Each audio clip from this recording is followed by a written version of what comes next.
Hello, BookTube, and welcome back to a series of videos in which I am reading you a book. We are reading Barchester Towers by Anthony Trollope, and we are up to Chapter 3. In Chapter 1 of this book, the old Bishop of Barchester dies. Very peacefully, so peacefully that for a month people couldn't tell whether he's alive or dead. That means a new bishop in Barchester, and although the old bishop's son was really hoping for the job, he didn't get it.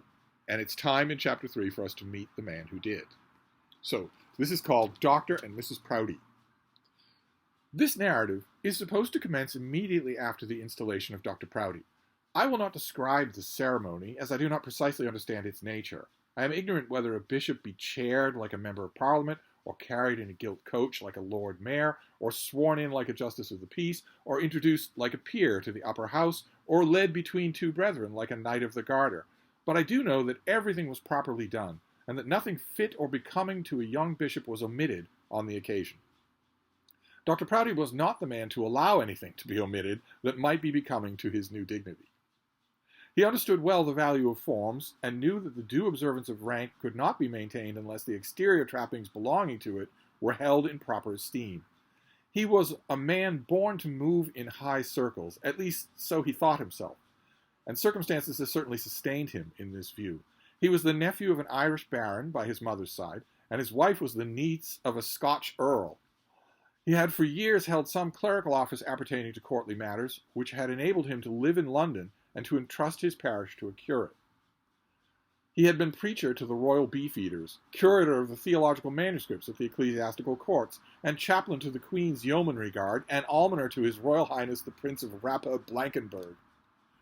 His residence in the metropolis, rendered necessary by the duties thus entrusted to him, his high connections, and the peculiar talents and nature of the man, recommended him to persons in power, and Dr. Prouty became known as a useful and rising clergyman. Some few years since, even in the memory of many who are not yet willing to call themselves old, a liberal clergyman was a person not frequently to be met. Sidney Smith, he'll get a note in your edition of Trollope, but if you can find a collection of Sidney Smith's letters, you should try it. They're probably on Project Gutenberg. Sidney Smith is worth your acquaintance. Sidney Smith was such and was looked on a little better than an infidel. A few others might also be named, but they were rare birds, and were regarded with doubt and distrust by their brethren. No man was so surely a Tory as a country rector. Nowhere were the powers that be so cherished as at Oxford.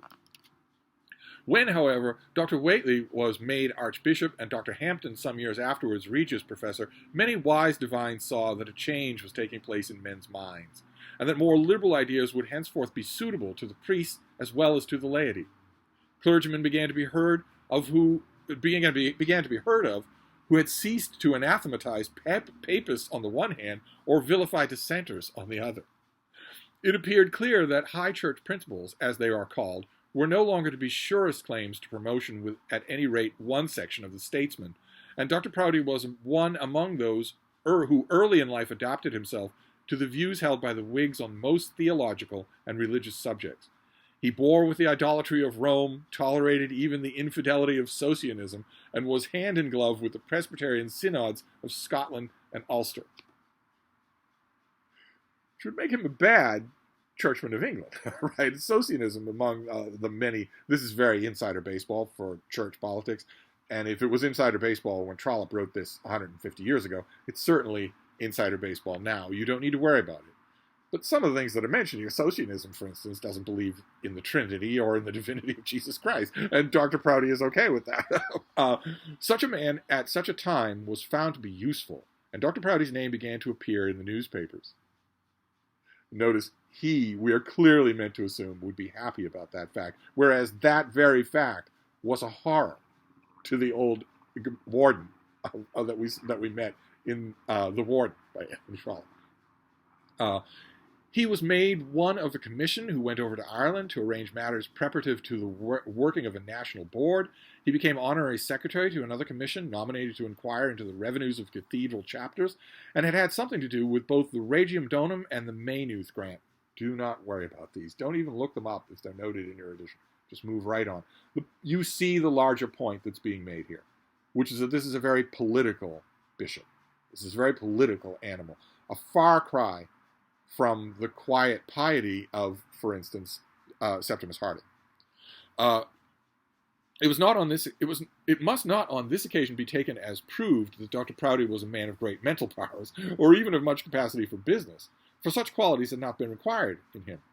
In the arrangement of those church reforms with which he was connected, the ideas and original conception of the work was to be done were generally furnished by the liberal statesmen of the day, and the labor of the details was borne by officials of a lower rank. It was, however, thought expedient that the name of some clergyman should appear in such matters, and as Dr. Proudie had become known as a tolerating divine, great use of this sort was made of his name. If he did not do so much active good, he never did any harm. He was amenable to those who were really in authority, and at the sittings of various boards to which he belonged, maintained a kind of dignity which had its use. I realize that Trollope's diction here is a little old-fashioned. It's 100 years out of date. But you're witnessing here a slow-motion character assassination. I hope that you're aware of that. But let's move on, because it gets worse. He was certainly possessed of a sufficient tact to answer the purpose for which he was required without making himself troublesome. But it must not be therefore surmised that he doubted his own power, or failed to believe that he could himself take a high part in high affairs when his own turn came. As we're going to see, he's been nominated to be bishop.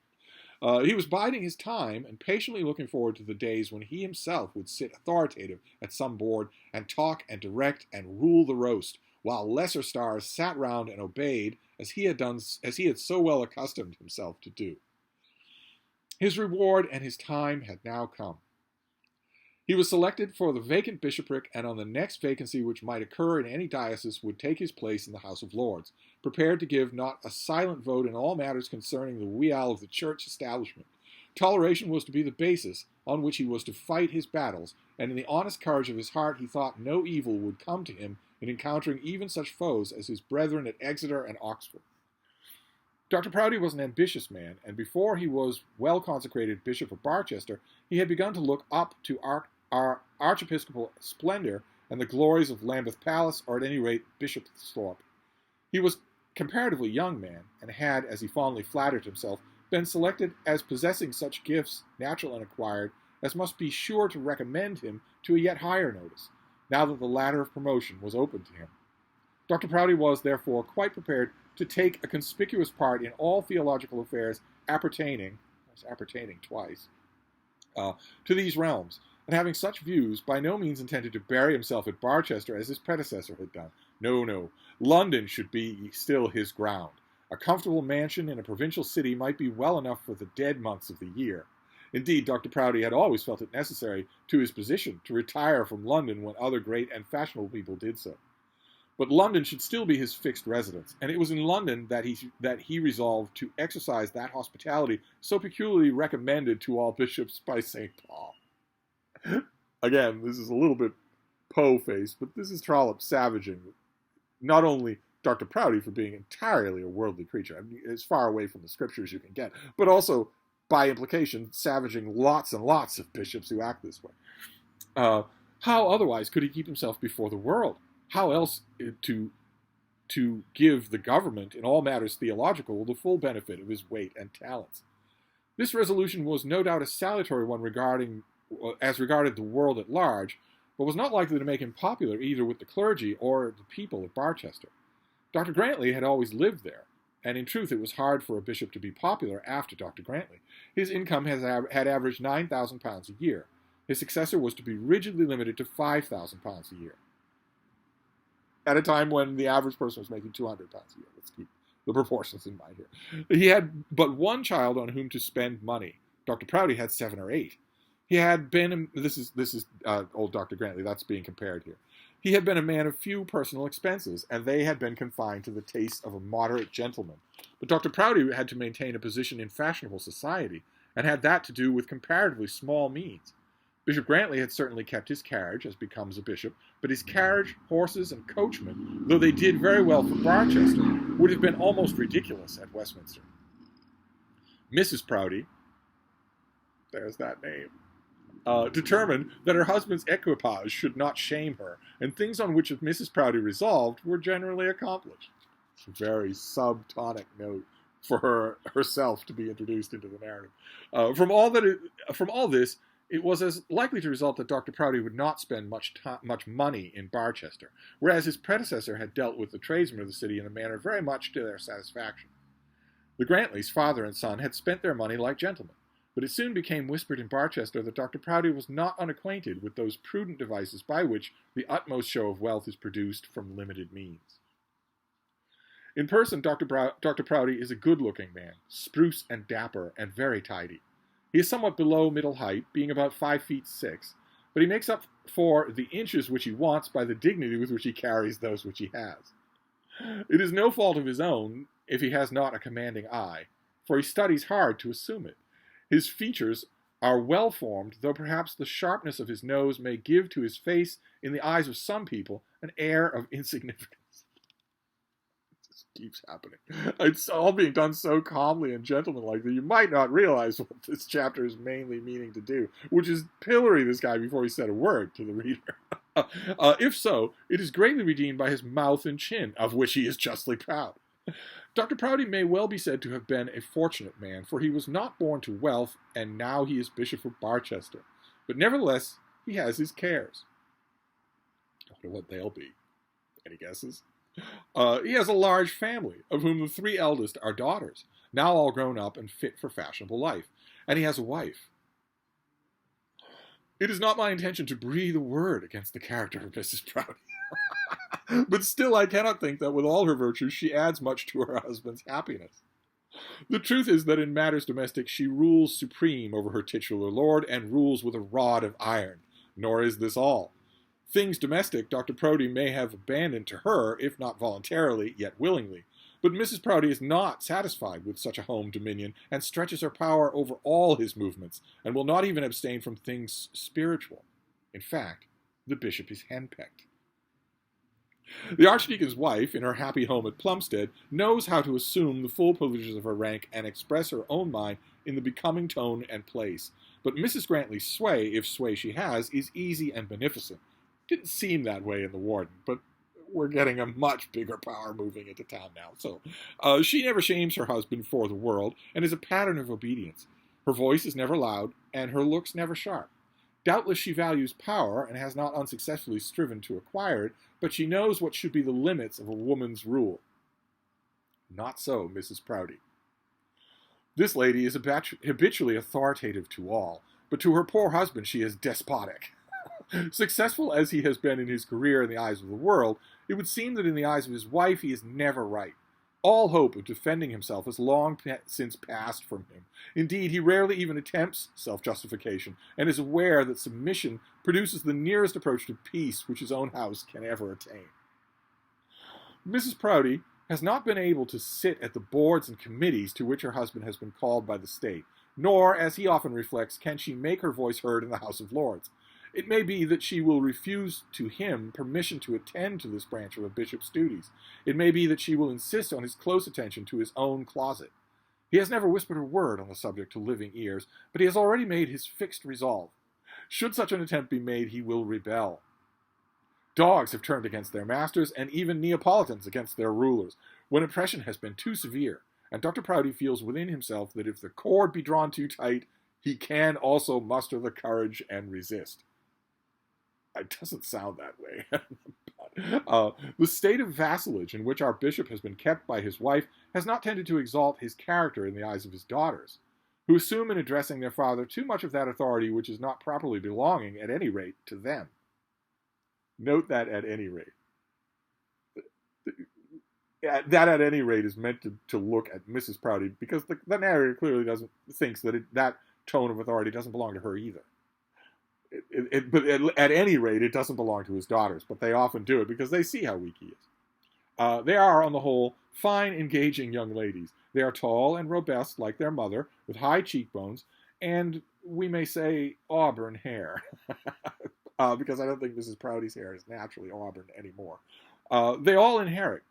They think somewhat too much of their grand uncles, who have not hitherto returned the compliment by thinking much of them, but now that their father is a bishop, it is probable that family ties will be drawn closer. Considering their connection with the church, they entertain but few prejudices against the pleasures of the world, and have certainly not distressed their parents, as too many English girls have done lately, by any enthusiastic wish to devote themselves to the seclusion of a Protestant nunnery. Again, it's not going to be as obvious as some of the outright slapstick funny scenes in this book, but this is Trollope having a grand old time.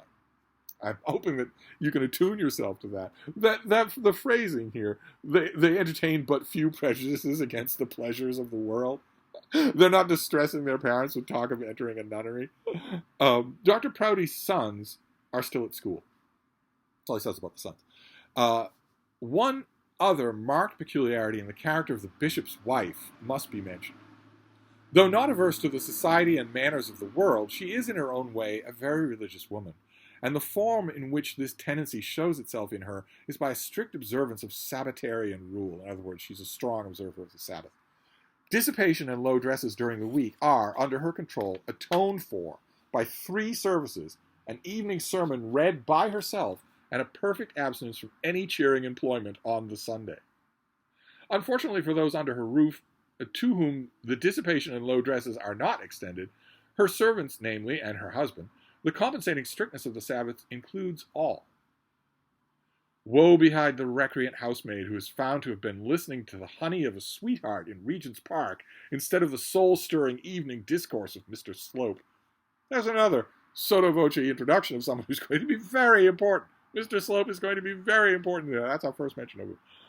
Not only is she sent adrift, that the poor housemaid, in other words, not only is she sent adrift, but she is sent with a character which leaves her little hope of a decent place, a character being an employer recommendation.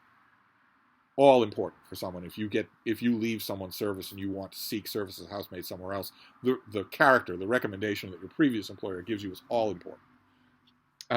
Woe betide the 6-foot hero who escorts Mrs. Prouty to her pew in the red plush breeches, if he slips away to the neighborhood beer shop instead of falling into the back seat appropriated to his use. Mrs. Prouty has the eyes of Argus, in other words, she sees everything, for such offenders. Occasional drunkenness in the week may be overlooked, for 6 feet on low wages are hardly to be procured if the morals are always kept at a high pitch. But not even for the grandeur or economy will Mrs. Prouty forgive a desecration of the Sabbath. In such matters, Mrs. Prouty allows herself to be often guided by that eloquent preacher, the Reverend Mr. Slope. And as Dr. Prouty is guided by his wife, it necessarily follows that the eminent man we have named has obtained a great deal of control over Dr. Prouty in matters concerning religion.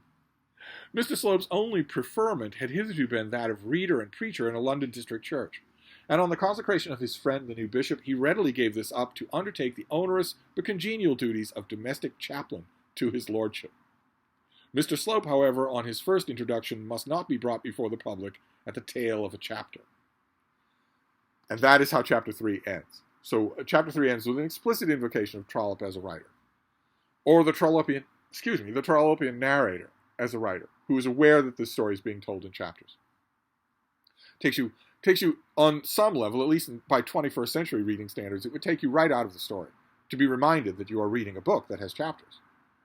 Should take you right out of the story. I maintain that Trollope's, the easy canter of his narrative is so comfortable that I don't think it affects you at all. I think you're perfectly happy to remember that you're cozying up with a really good book. But you notice, that's Chapter 3, and you notice what's going on here. I was trying to stress it as I was going along, because since I don't have co-readers for this read aloud, I'm free to issue tedious Steve commentary at the drop of a hat. I had to drop the hat myself.